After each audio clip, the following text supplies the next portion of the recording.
नमस्कार दोस्तों। राम दिन भर दरबार में शासन व्यवस्था में व्यस्त रहे। संध्या जब शासकीय कार्यों से छूट मिली तो गुरु और माताओं का कुशल से पूछने अपने कक्ष में आए। हनुमान उनके पीछे पीछे ही थे। राम के निजी कक्ष में उनके सारे अनुज अपनी अपनी पत्नियों के साथ उपस्थित थे। वनवास युद्ध और फिर अनंत औपचारिकताओं के पश्चात यह प्रथम अवसर था जब पूरा परिवार एक साथ उपस्थित था। राम, सीता और लक्ष्मण को तो नहीं, कदाचित अन्य वधुओं को एक बाहरी अर्थात हनुमान का वहां होना अनुचित प्रतीत हो रहा था, चूंकि शत्रुघ्न सबसे छोटे थे। अतः वे ही अपनी भाभियों और अपनी पत्नी की इच्छा पूर्ति हेतु संकेतों में ही हनुमान को कक्ष से जाने के लिए कह रहे थे। पर आश्चर्य की बात कि हनुमान जैसा ज्ञाता भी यह मामूली संकेत समझने में असमर्थ हो रहा था। अस्तु उनकी उपस्थिति में ही बहुत देर तक सारे परिवार ने जी भरकर बातें की। फिर भरत को ध्यान आया कि भैया भाभी को भी एकांत मिलना चाहिए। उर्मिला को देख उनके मन में हुक उठती थी। इस पतिव्रता को भी अपने पति का सानिध्य चाहिए। अतः उन्होंने राम से आज्ञा ली और सबको जाकर विश्राम करने की सलाह दी। सब उठे और राम जानकी का चरण स्पर्श कर जाने को हुए, परंतु हनुमान वहीं बैठे रहे।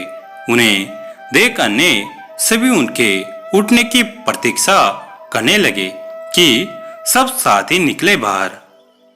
राम ने मुस्कुराते हुए हनुमान से कहा, क्यों वीर, तुम भी जाओ, तनिक विश्राम कर लो। हनुमान बोले, प्रभु आप सम्मुख हैं, इससे अधिक विश्रामदायक भला कुछ हो सकता है? मैं तो आपको छोड़कर नहीं जाने वाला। शत्रुघ्न तनिक क्रोध से बोले, परंतु भैया को विश्राम की आवश्यकता है। कपीश्वर, उन्हें एकांत चाहिए। हाँ तो मैं कौन सा प्रभु के विश्राम में बाधा डालता हूँ? मैं तो यहाँ पेताने बैठा हूँ। आपने कदाचित सुना नहीं, भैया को एकांत की आवश्यकता है। पर माता सीता तो यही हैं, वे भी तो नहीं जा रही। फिर मुझे ही क्यों निकालना चाहते हैं? आप भाभी को भैया के एकांत में भी साथ रहने का अधिकार प्राप्त है। क्या उनके माथे पर आपको सिंदूर नहीं दिखता? हनुमान आश्चर्यचकित रह गए। प्रभु श्री राम से बोले, प्रभु क्या यह सिंदूर लगाने से किसी को आपके निकट रहने का अधिकार प्राप्त हो जाता है? राम मुस्कुराते हुए बोले, अवश्य, यह तो सनातन प्रथा है। हनुमान, यह सुन हनुमान तनिक मायूस होते हुए उठे और राम जानकी को प्रणाम कर बाहर चले गए। प्रातः राजा राम का दरबार लगा था। साधारण औपचारिकता कार्य हो रहे थे कि नगर के प्रतिष्ठित व्यापारी न्याय मांगते दरबार में उपस्थित हुए। ज्ञात हुआ कि पूरी अयोध्या में रात भर व्यापारियों के भंडारों को तोड़ तोड़ कर हनुमान उत्पात मचा रहे थे। राम ने यह सब सुना और सैनिकों को आदेश दिया कि हनुमान को राजसभा में उपस्थित किया जाए।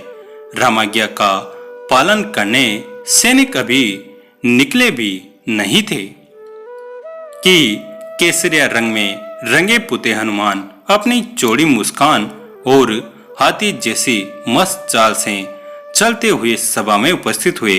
उनका पूरा शरीर सिंदूर से पटा हुआ था। एक एक पग धरने पर उनके शरीर से एक एक शेर सिंदूर भूमि पर गिर जाता। उनकी चाल के साथ पीछे की ओर वायु के साथ सिंदूर उड़ता रहता। राम के निकट आकर उन्होंने प्रणाम किया। अभी तक सन होकर देखती हुई सभा एकाएक जोर से हंसने लगी। अंततः बंदर ने बंदरों वाला ही काम किया। अपनी हंसी रोकते हुए सौमित्र लक्ष्मण बोले, यह क्या किया कपिश्रेष्ठ? यह सिंदूर को से स्नान क्यों? क्या यह आप वानरों की कोई प्रथा है? हनुमान प्रफुल्लित स्वर में बोले, अरे नहीं भैया, यह तो आर्यों की प्रथा है। मुझे कल ही पता चला कि अगर एक चुटकी सिंदूर लगा लो तो प्रभु राम के निकट रहने का अधिकार मिल जाता है। तो मैंने सारी अयोध्या का सिंदूर लगा लिया। क्यों प्रभु, अब तो कोई मुझे आपसे दूर नहीं कर पाएगा ना? सारी सभा हंस रही थी और भरत हाथ जोड़े आंसू बहा रहे थे। यह देख शत्रुघ्न बोले, भैया सब हंस रहे हैं और आप रो रहे हैं, क्या हुआ? भरत स्वयं को संभालते हुए बोले, अनुज तुम देख नहीं रहे? वानरों का एक श्रेष्ठ नेता, वानर राज का सबसे विद्वान मंत्री, कदाचित संपूर्ण मानव जाति का सर्वश्रेष्ठ वीर, सभी सिद्धियों सभी निधियों का स्वामी, वेद पारंगत, शस्त्र मर्मज्ञ, यह कपिश्रेष्ठ अपना सारा गर्व सारा ज्ञान भूल कैसे राम भक्ति में लीन है। राम की निकटता प्राप्त करने की कैसी उत्कंठ इच्छा जो ये स्वयं को भूल चुका है।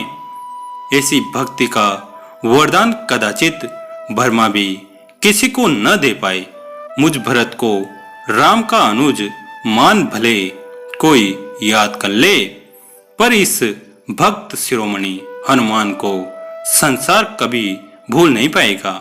हनुमान को बारंबार प्रणाम। जय श्री राम, जय जय श्री हनुमान।